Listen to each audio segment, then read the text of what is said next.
Don't think for a moment I never felt the pain. You can't imagine the hurt and the shame. They put the nails through my hands, pierced my side. Please understand, it wasn't easy, but it was worth it. Davantage, soyez les bienvenus dans la maison du Seigneur bien-aimé. Nous sommes reconnaissants au Seigneur pour la grâce qu'il nous accorde d'être ainsi vivants et d'être en train d'avancer dans ce mois de janvier où nous arrivons au 3e dimanche. Alléluia. C'est un privilège et c'est une grâce. Nous n'allons pas oublier de saluer nos très chers téléspectateurs qui disposent de leur temps à suivre nos messages vidéo sur YouTube. Bien-aimés, nous sommes reconnaissants pour le temps que vous disposez et voulons davantage vous encourager dans cet élan. Et puisque vous disposez ce temps, non nous qui sommes des hommes, mais à Dieu, il est celui-là qui va vous le récompenser et même au-delà de vos attentes. Alléluia. Parce qu'il est fidèle. Et par sa grâce, comme je disais, nous voulons avancer dans notre programme par ce moment d'édification. Bien-aimés, nous sommes très avancés dans cette ère où il y a une très grande confusion spirituelle, animée non pas par Dieu, le Créateur, qui n'est pas un Dieu de confusion. Alléluia. La Bible nous dit qu'il est un Dieu d'ordre, mais animé par son adversaire. Et comme le Seigneur a su bien dire, il sait qu'il a peu de temps. Et il faudrait que ce peu de temps, il puisse agiter comme dans les villages où on puise encore à la rivière ou à la source. D'aucuns qui était délinquant et même mal intentionné, quand il a eu à puiser l'eau, il reste troublé la source. Et pour que la source redevienne claire, vous avez au moins 1 heure de temps d'attente. Alléluia. Lui, il sait déjà ce qu'il attend. Et il vous met une ambiance nocive dans l'atmosphère afin d'entraîner un très grand nombre. Mais le Seigneur ne nous a pas laissés dans la confusion. Alléluia.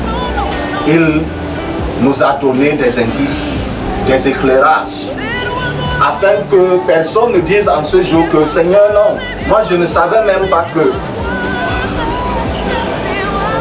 Celui qui n'a pas, c'est parce qu'il l'a ignoré. Alléluia. La seule Bible, en dehors de celle qui est éditée, écrite ou imprimée, nous avons les Bibles dans nos téléphones Android. Alléluia. C'est-à-dire que personne n'aura des excuses en ce jour. Parce qu'en effet, le Seigneur, malgré que son adversaire, lui également utilise ses moyens pour éclairer un grand nombre. Bien entendu, ceux-là qui veulent s'engager avec lui et qui voudraient passer l'éternité avec lui. Amen. Ce matin, nous voulons donc introduire sur notre méditation sur le thème qui révèle qui tu es.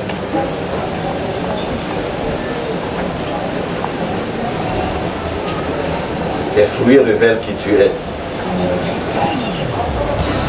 Et nous lirons dans le livre de Matthieu, l'évangile selon Matthieu, au chapitre 7, du verset 13, nous descendons jusqu'au verset 23.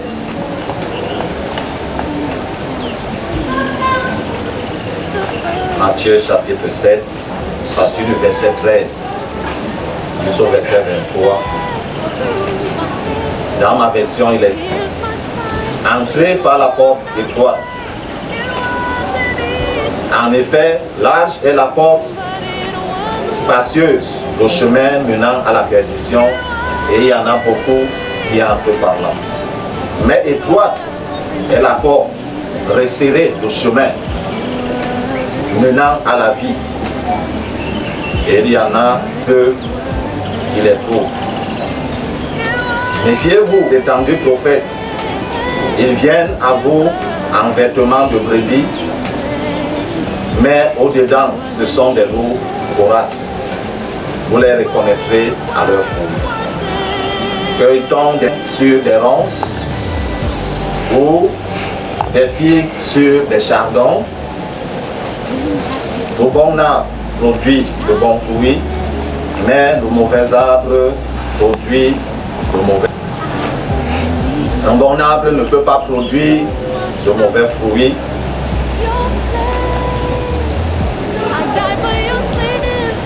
Ni un mauvais arbre produit de bons fruits. L'arbre qui ne produit pas de bons fruits est coupé et jeté au feu. C'est donc à leurs fruits que vous les reconnaîtrez. Ceux qui me disent Seigneur, Seigneur, n'entreront pas tous dans le royaume des cieux, mais seulement celui-là qui fait la volonté de mon Père céleste. Beaucoup me diront ce jour-là: Seigneur, Seigneur, n'avons-nous pas prophétisé en ton nom? N'avons-nous pas chassé les démons en ton nom? N'avons-nous pas fait beaucoup de miracles en ton nom? Alors je leur dirai ouvertement: je ne vous ai jamais promis. Éloignez-vous de moi, vous qui commettez le mal. Alléluia. C'est ce que ma version dit, d'autres c'est l'iniquité. Alléluia. Amen. Ainsi le Seigneur, comme je disais tantôt, ne nous a pas laissés dans la confusion, parce qu'il sait ce qui devait arriver. Alléluia. C'est pourquoi il a mis des bases très claires, très évidentes, afin que personne n'en ignore. Alléluia. Ici, ce n'est pas le commentaire de l'écrivain.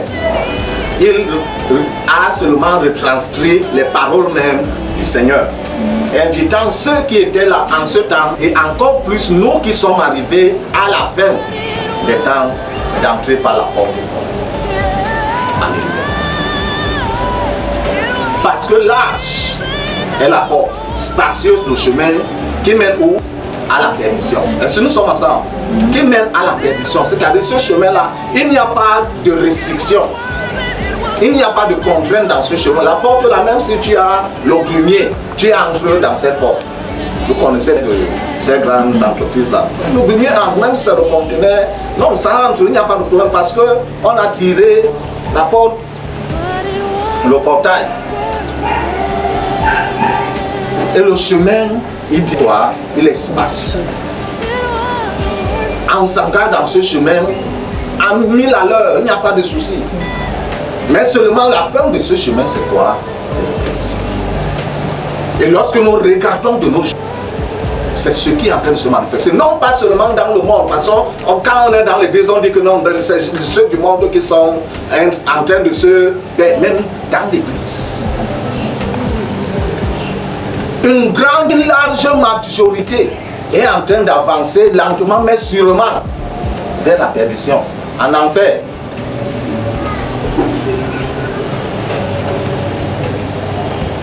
D'accord, il dit que le mène à la vie, la porte est étroite. Et le chemin est quoi? Resserré. Ce chemin, où pour passer par ces portes, il faudrait renoncer même à ta propre vie. Pour vivre celle du Seigneur. Pour avancer dans ce chemin, il faut te débarrasser de tout ce qui est iniquité. Afin de réussir d'avancer dans ce chemin. Et bien entendu de parvenir à la vie et à la vie éternelle. Et plus loin, continuant à nous avertir, nous parle de nous méfier des faux prophètes. Alléluia. Et donc quand on dit non, les faux prophètes, mais il y a également les faux pasteurs. Alléluia. Excusez. Il y a également les faux évangélistes, les faux apôtres, les faux enseignants et même les faux frères et les faux sœurs. Il ne s'agit pas seulement des ministres de l'évangile. Il y a les faux anciens, les faux diacres.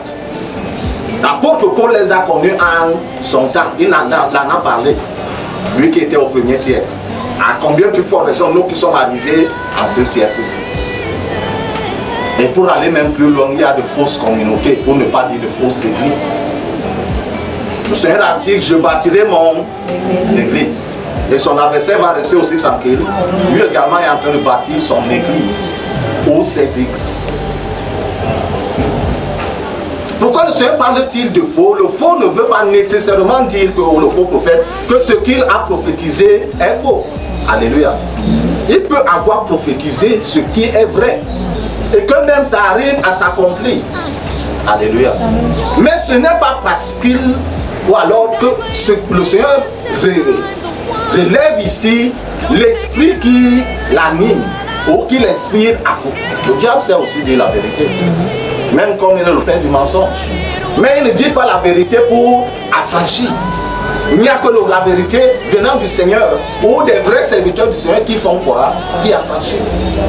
Il peut bien dire que non, je vois ceci, je vois que ta vie est un ganton comme ça. Et tu dis oui, c'est vrai prophète ou c'est vrai pasteur. Mais quel est l'esprit? Il inspire. Appelons de Acte 16, cette jeune fille qui faisait commerce, qui faisait rentrer de l'argent à ses maîtres. Et qui a dit vrai que Paul et ses compagnons étaient quoi? Des vrais serviteurs de Dieu. Est-ce que nous sommes ensemble bien aimés? Et qui sont venus vous annoncer la voie de la vérité. Écoutez-les. Mais elle parlait sur quel esprit? L'esprit de Python. Un esprit démoniaque. Et c'est sous cet esprit qu'une majorité de soi-disant serviteurs de Dieu opère de nos jours, ou depuis un certain temps. Si l'apôtre Paul en a parlé des faux apôtres, est-ce parce qu'il était fou? Parce qu'il le lui a dévoilé. De nos jours, il y en a trop. C'est-à-dire sur 10 serviteurs du nom de Dieu, si on trouve des vrais, c'est qu'il y a Témi. Eux, ils sont plus nombreux dans l'église du Seigneur Jésus-Christ que ceux-là qui sont vrais, même parmi les fidèles. La Bible dit, le Seigneur nous dit ici, ils viendront avoir avec quoi? De brebis. Mais à l'intérieur, ce sont des loups ravisseurs. Bien aimé, c'est ce qui se passe. Plusieurs d'entre eux passaient la nuit dans les eaux, dans le monde magnifique des eaux, pour puiser l'énergie là-bas, que ce soit en tant que pasteur, ou en tant qu'évangéliste, ou en tant que prophète ou apôtre, ou même frère et sœur. Tu la vois, tu dis que non, c'est l'ange qui est descendu. Et pourtant, la source de son inspiration vient des eaux, le monde magnifique des eaux. Alléluia. Et chante à l'église. Les miracles que tu veux voir, pendant qu'elle chante, il y a les manifestations. Parce que le diable sait aussi faire ces choses. Ce n'est pas exclusivement Dieu. Mais la puissance de Dieu apporte la vraie délivrance, la vraie libération. Le Seigneur a dit que c'est très clair. Un bon arbre ne peut jamais porter de mauvais fruits. Si ton arbre, ton manguier qui est chez toi commence à porter des mauvais fruits, des fruits malades, si tu peux appeler quelqu'un qui peut soigner l'arbre, tu l'appelles. Ou alors peut-être tu patientes, à un moment donné tu fais abattre l'arbre, ça commence à te donner le bois de chauffage. Alléluia. Et un mauvais arbre ne peut non plus produire de bons fruits. C'est très clair. Le Seigneur nous dit que c'est à leurs fruits que vous les reconnaîtrez. Donc tu n'auras pas d'excuse, mon frère, ma soeur, en ce jour, en disant que oh Seigneur, je ne savais pas. Tu étais sous qui? Oh mon leader, le Dieu de mon père. Si le Dieu de ton père c'est Lucifer, c'est-à-dire ton grand-père c'est aussi Lucifer. Plusieurs ont été fabriqués aux enfers et ont été introduits dans l'église. En théologie, jusqu'au agrégé même en théologie, si tu sais la théologie que tu veux entendre, il va là déverser. Mais la source, parce que le diable connaît la Bible, c'est les enfers. C'est pourquoi le Seigneur parlait. Il dit en ce jour-là, plusieurs me diront, Seigneur, Seigneur, n'avons-nous pas prophétisé par ton nom? N'avons-nous pas? Et il dit quoi? Je ne vous ai jamais connu, loin-vous de moi, vous qui commettez. Et parce qu'ils sont faux, d'autres qui ont été véritablement appelés par le Seigneur se sont laissés séduire à cause du bien-être matériel pour aller de l'autre côté.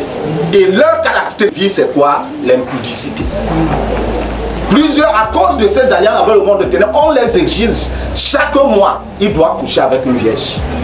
Et bien entendu, il va commencer dans l'assemblée qu'il dirige. Quand il aura fini avec les vierges de l'assemblée qu'il dirige, il pourra se répandre au dehors. D'autres prophétisent parce qu'un python est entré dans leur ventre. Ils prophétisent. Ça peut être vrai. Parce que le diable, la vérité qu'il dit, c'est pour séduire, captiver l'attention de la personne, afin que tu t'ouvres sans aucune rétribution. Quand tu t'ouvres ainsi, c'est comme ça qu'on puise dans ta vie. D'autres, nous savons que c'est les femmes qui utilisent les miroirs, n'est-ce pas? Donc pour s'embellir, pour se rendre belle, faire pour tout. Mais qu'est-ce qui se passe que tu entres dans le bureau d'un serviteur de Dieu et tu trouves un miroir qui est plus grand que le miroir de sa femme qu'elle utilise à la maison? Le miroir fait quoi dans le bureau d'un serviteur de Dieu? C'est pour s'habiller. C'est pas pour s'habiller. Dans le monde maléfique, tout ce qui est miroir, ce qui est vide, est une porte d'entrée ou de sortie. Alléluia. Ne te trompe pas donc, il vient parce que tout ce qui se passe, en fait, il connaît ce qui doit se passer. Parce que c'est préparé dans les eaux. Il apporte cela pour vous dire, oh je vois, il montre ceci. Parce qu'il a vu ça dans le miroir. Alléluia. Donc on des bagues magnétisées maléfiquement. Donc c'est des chaînes. C'est-à-dire, si ce sont des miracles, ça se passe. Mais quelle est l'origine, la source, le producteur de ce miracle? Est-ce le Saint-Esprit ou quelqu'un d'autre? Et bien entendu, ce n'est pas le Saint-Esprit. Même le Père, ils vont pas dans l'armée, mais ce n'est pas inspiré par le Saint-Esprit. C'est pourquoi, quand même s'ils cachent n'importe comment, les fruits vont se voir la vie. Les fruits, c'est quoi? Le Seigneur parle de la vie de la mort. Et d'autres, ou alors ce qui choque le Seigneur, c'est que tu es dans une telle assemblée que tu sais que le pasteur ou le serviteur de Dieu a déjà couché avec toutes les sœurs. L'autre jour, on me raconte un témoignage, une sœur qui entre dans une assemblée et qui témoigne que pendant le témoignage, elle se déshabille, elle se met nue, elle demande au serviteur de Dieu que qu'est-ce que les autres sœurs ont que je n'ai pas. Il a commencé à coucher avec elle et après il a transité sur toutes les autres. Et c'est sur cela que leur puissance vient. Ils puissent dans la vie des autres. Par contre, la puissance de Dieu se nourrit par la sainteté. Dieu, c'est pourquoi il exige tous ceux-là qui veulent entrer en communion avec lui d'être saints. Et le diable est quoi? Impur. C'est pourquoi il exige à tous ceux-là qui sont en communion avec lui d'être quoi? Impur. D'autres, on les exige que chaque mois, il doit être fort. Pour augmenter la puissance. Il vient démontrer des miracles. Et c'est pourquoi le Seigneur a dit que ce n'est pas tous ceux-là qui m'appellent Seigneur, Seigneur, qui entreront dans le royaume, forcément dans le royaume de Dieu. C'est celui-là. Vous pouvez voir le contraste entre ceux, la multitude, et celui-là, la minorité. Et l'entrée dans le royaume de Dieu, c'est la minorité. Et c'est pourquoi le Seigneur pleure sur le sacrifice qu'il a consenté sur la croix. Parce que quand il regarde dans l'église dire réveillé, que ce soit au Cameroun, que ce soit partout ailleurs, s'il y a 10 000, s'il voit 10, c'est que c'est bon. Bien aimé, le Seigneur nous interpelle. Parce que nous sommes à la dernière heure, aux dernières minutes même de son temps. Afin que tu ne dises pas que je ne savais pas. Si tu es dans une telle assemblée et que tu as pu décrypter ces choses. Tu n'auras pas Dieu. Donc comme ils sont devenus des gourous, parce qu'ils n'ont rien à faire avec Dieu, le Seigneur va rejeter cela, non pas parce qu'il connaît véritablement, parce qu'il connaît en tant que créature, mais ils n'ont jamais eu de relation. Ou d'autres, la relation qu'ils avaient avec Dieu, ils l'ont abandonnée pour la gloire des hommes. Parce que je veux avoir une voiture, je veux avoir terre, je veux avoir une assemblée de 10 000 membres.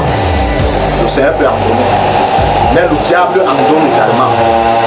Facilement, comme on parle ou comme on leur dit, mais sur quel sacrifice. Donc comme leurs femmes sont carrément ignorantes de ce qu'ils sont en secret. D'autres, par contre, leurs femmes connaissent et s'associent avec eux pour ce qui le Seigneur revient. Il revient pour mettre au plan, c'est un peu confus. Aux yeux d'une multitude, c'est un peu confus. Mais le Seigneur revient bientôt pour mettre au plan. Celui qui avait été avec lui et qui a travaillé avec lui pour lui ne se connaît pas. Par contre, celui qui a travaillé pour le compte de son adversaire, la parole est très claire. Le Seigneur n'est pas un homme. Vous dites que non, ce que j'avais dit là, non, je m'excuse, je voulais plus de vous. Si, c'est ce qu'il est. C'est ce qu'il est. Le Seigneur attire notre attention afin que nous ne nous trompions plus. Si on se trompait, qu'on voit les choses au clair. Si tu veux entrer dans l'éternité avec Dieu, choisis ton cas pendant que le temps. Le Seigneur bénisse sa sainte parole dans nos cœurs. Surtout, nous puissions la garder et la mettre en pratique. Amen. Père éternel, Dieu Tout-Puissant, aime ma voix au Seigneur à la suite de cette parole. Pour cette personne, Seigneur, qui se disposera à suivre ce message. Que ce soit au Père éternel un vieillard, que ce soit au Père un adulte, que ce soit au Dieu un jeune, un adolescent et même un enfant auprès de ses parents. Seigneur éternel, éclaire davantage. Par ton esprit, ô Dieu, fais davantage comprendre ce message-là. Et dans ta miséricorde, c'est pour la personne, Seigneur, pour un engagement véritable avec toi. Parce que la fin, c'est bientôt, ô Dieu. Dans ta grande miséricorde, éclaire la personne. Et que ton Seigneur, notre Dieu fidèle, s'étende également sur la vie de cette personne. Tu connais mieux que quiconque tous les désastres que le diable a apportés dans la vie de la personne. Oh Dieu, dans ta grande miséricorde, c'est pour la personne. Quelle que soit la gravité, quel que soit le genre de mal et d'affliction, au Père, quel que soit l'aspect de sa vie qui est ainsi tourmentée et affligée, étends ta main de secours et interviens dans la vie de cette personne, afin de la sortir de l'immédiat pour la ramener vers toi. Merci Père éternel parce que tu es fidèle et tu le fais, mon Dieu.